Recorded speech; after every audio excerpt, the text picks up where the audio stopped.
ಒಂದು ಊರಿನಲ್ಲಿ ರಾಘವ ಎಂಬ ಬಡ ಯುವಕನಿದ್ದ. ಒಂದು ದಿನ ಅವನು ತನ್ನ ಗುಡಿಸಲಿನ ಹಿತ್ತಲಿನಲ್ಲಿ ಹಳೆಯ ಪೆಟ್ಟಿಗೆಯನ್ನು ಕಂಡನು. ಪೆಟ್ಟಿಗೆಯನ್ನು ತೆರೆದಾಗ ಅವನಿಗೆ ಅದರಲ್ಲಿ 50 ಚಿನ್ನದ ನಾಣ್ಯಗಳು ಸಿಕ್ಕವು. ಆತನ ಬಡತನ ಕೂಡಲೇ ದೂರವಾಗುವ ಅವಕಾಶ. ಆದ್ರೆ ಇದು ಯಾರಿಗೆ ಸೇರಿದ್ದು? ಅದನ್ನು ಇಟ್ಟುಕೊಳ್ಳುವುದು ಸರಿಯೇ? ತನ್ನ ಪ್ರಾಮಾಣಿಕತೆಯನ್ನು ಪರೀಕ್ಷಿಸಿದ ರಾಘವ ನಾಣ್ಯಗಳನ್ನು ಹಿಡಿದು ರಾಜಧಾನಿಗೆ ನಡೆದ. ರಾಜಧಾನಿಯ ನ್ಯಾಯಾಧೀಶರ ಬಳಿ ಹೋದ. ಈ ನಾಣ್ಯಗಳನ್ನು ಕಳೆದುಕೊಂಡ ವ್ಯಕ್ತಿಗೆ ಕೊಡಲು ಬಂದಿದ್ದೇನೆ ಎಂದು ತಿಳಿಸಿದ.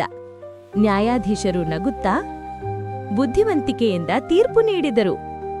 ನಿಜವಾದ ಒಡೆಯ ಬಡವನಲ್ಲ, ಕಳೆದು ಹೋಗಿದ್ದರೂ ಅದನ್ನು ಹಿಂತಿರುಗಿಸಲು ಬಯಸಿದ ನಿನ್ನ ಪ್ರಾಮಾಣಿಕತೆಯೇ ಇಲ್ಲಿನ ನಿಜವಾದ ಸಂಪತ್ತು. ಈ ಚಿನ್ನದ ನಾಣ್ಯಗಳು ಇನ್ನು ನಿನ್ನದೇ. ನಿನ್ನ ಪ್ರಾಮಾಣಿಕತೆಯೇ ನಿನಗೆ ಬಹುಮಾನ ತಂದಿದೆ.